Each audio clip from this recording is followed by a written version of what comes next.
German fighter pilots took note of a new American bomber being deployed in daylight raids over occupied Europe. The Boeing B-17, nicknamed the Flying Fortress, would be conducting daylight bombing missions across enemy territory and eventually over Germany itself. German pilots studied its specifications with interest and a bit of skepticism. The B-17 was large, a four-engine heavy bomber designed to carry substantial bomb loads over long distances. But what caught German attention was its defensive armament.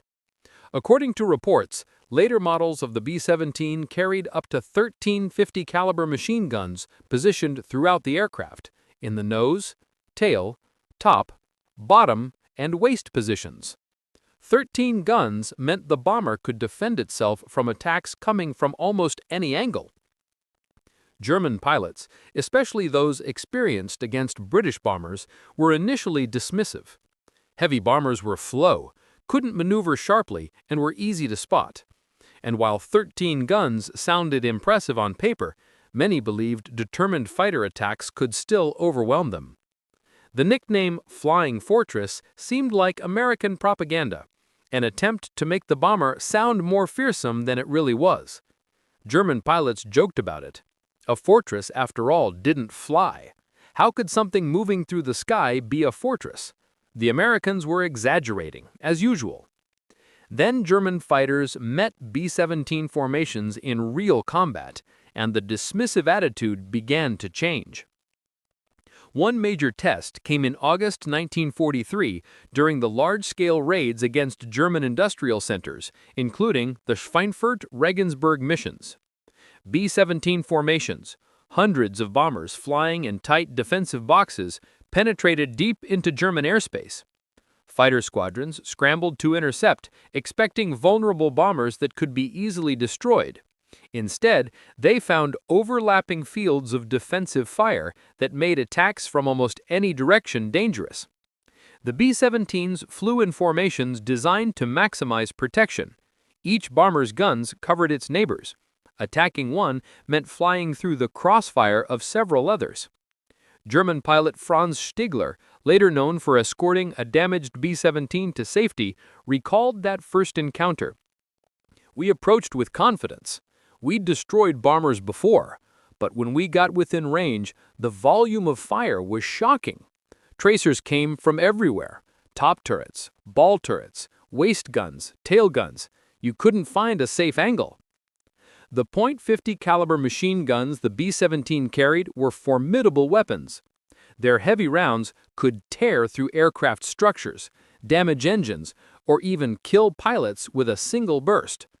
The gunners could open fire at long range, far enough that German fighters were under attack well before they reached their firing position. The Luftwaffe quickly adapted. Pilots began using high-speed dives from above and ahead, the so-called 12 o'clock high attack, where early B-17 models were weakest. Others coordinated multi-directional strikes to overwhelm gunners. German engineers even developed rockets and heavy cannons to attack from beyond the bomber's effective range. But the Americans adapted too. Later versions of the B-17 added chin turrets to cover the frontal blind spot. Formation tactics evolved, creating tighter defensive boxes that gave every aircraft overlapping protection. Fighter escorts, first P-47 Thunderbolts, then long-range P-51 Mustangs, eventually accompanied the bombers deep into Germany. The result was a brutal air war. German pilots faced a grim choice: press home attacks against heavily defended bomber streams and risk heavy losses, or hold back and watch those same bombers devastate German industry. Either option bled the Luftwaffe, one through lost pilots, the other through destroyed factories. Oberleutnant Heinz Knoke, who flew hundreds of combat missions, later wrote that the Americans had chosen the right name. They called them Flying Fortresses, and the name was accurate. They didn't run from us. They stayed in formation and fought back. You couldn't just knock them down easily. Every attack was a risk. The B-17's toughness became legendary. Bombers returned home riddled with holes, engines destroyed, wings shredded, and still flying. Its strong airframe and backup systems often saved crews that would have been lost in other planes.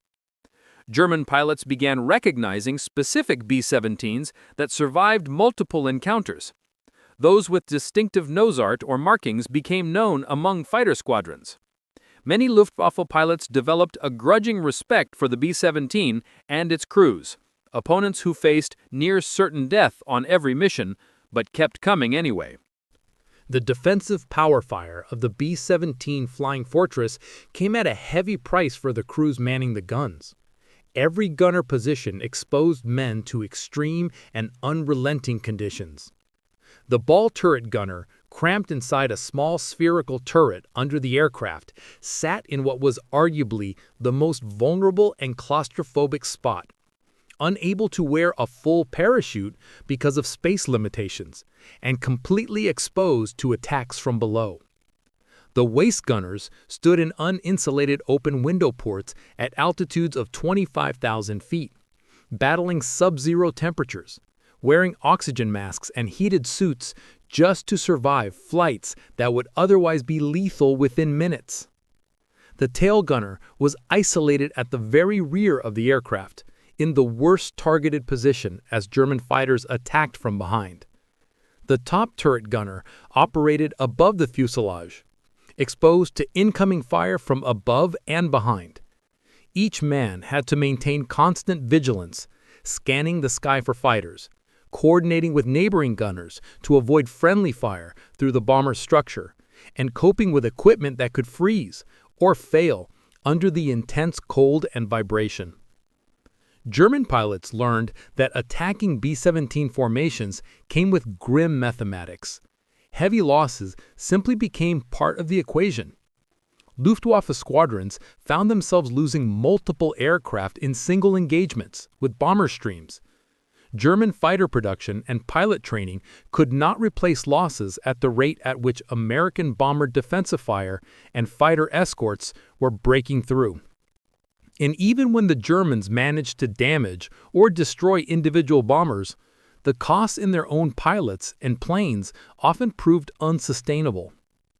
The tide of the air war shifted decisively once long-range American escort fighters started traveling with the bomber formations deep into German territory. The P-51 Mustang, using drop tanks, could accompany B-17s all the way to targets in Germany and back. German fighters that had specialized in attacking bomber formations found their old tactics were no longer enough. They now had to fight through escort fighters first.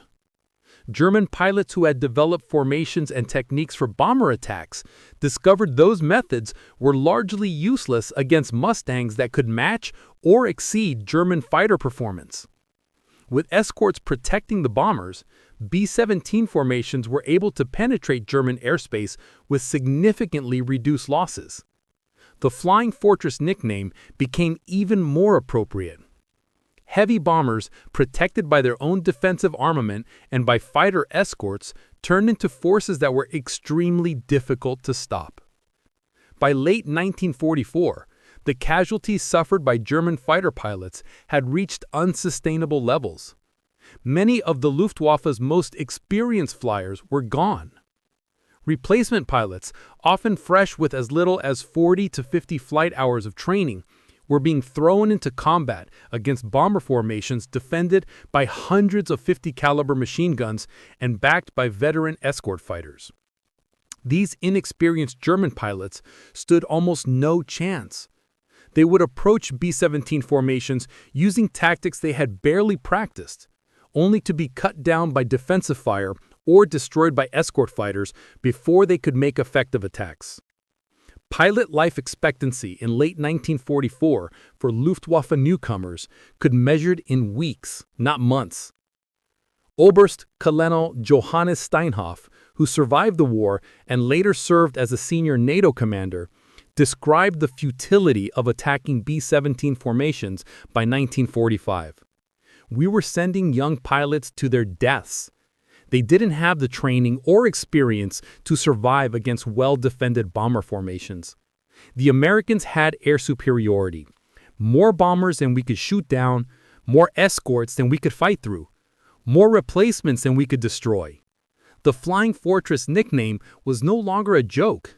These formations were fortresses we couldn't pierce. Individual B-17 crews experienced the air war from a very different perspective. Every mission was a test of survival. German fighters attacked at every stage, on the approach to the target, during the bombing run as the formation held steady speed and altitude, and again on the return flight when damaged bombers struggled to keep up with the group. Crew members saw planes in their formation explode after direct hits to bomb bays, or trailing smoke and fire as they fell out of formation. They witnessed men bailing out at the last moment, parachutes blossoming as bombers became unflyable. They saw mid-air collisions when tightly packed formations or damaged aircraft lost control. The psychological toll was immense. Bomber crews were required to complete 25 missions before they could rotate home, later increased to 30, then 35. The odds of completing a full tour were extremely low. Many crews were destroyed on their first few missions. Survivors became deeply superstitious, developing rituals and carrying good luck charms they believed helped them survive. The defensive guns that made the B-17 a flying fortress gave its crews something their peers in lightly armed bombers did not: a sense of fighting back. Unlike crews in lightly defended aircraft, B-17 gunners could return fire. They could see German aircraft catch fire or break away after taking damage. The capability to fight back, even if it didn't guarantee survival, provided a measure of psychological comfort. German pilots who survived encounters with B-17s often described the psychological burden of attacking bomber formations. The knowledge that hundreds of machine guns would open fire the moment you entered range created hesitation and fear that affected your performance in combat. Attacking a formation no longer meant simple closure and engage. It meant bargaining with death.